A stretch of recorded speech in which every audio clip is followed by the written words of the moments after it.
Një peshkatar peruan është gjetur mrekullisht gjallë pasi kishte humbur në det për 94 ditë, njoftonte marina e vendit në fundjavë, teksa tashmë ka dalë nga spitali pas aventurës. 61 vjeçari Maximo Napa u shpëtua nga barka e tij e vogël pasi u pikas nga një anije ekuadoriane në brigjet Chimbot në veri të Perus. Ai tregoi e përlotur në media se kishte mbijetuar duke ngrënë zojsh dhe breshka deti.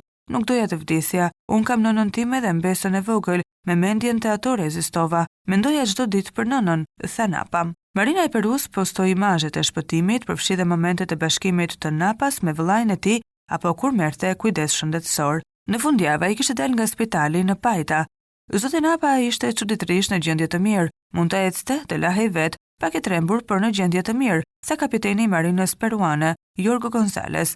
Peshkatari i raportohet se kishte dalë në det prej 7 dhjetorit nga porti i San Juan de Marcona, por kushtet e këqija të motit e kishin bërë të humbiste kursin e lundrimit. Barka e tij e vogël nuk kishte radio dhe përfundoi në det të hapur. Është një mrekulli që babai im është gjetur, tha bija e peshkatarit Ines Napa në rrjetin vendas RPP Radio. Ne si familje nuk hoqëm dorë asnjëherë nga shpresa për të ritakuar me të, ndërsa mbesa e burrit, Leila Torres Napa, tha për rrjetin RPP se familja tashmë do të festonte ditëlindjen e tij, e cila kishte kaluar gjatë kohës që ai ishte i humbur në det.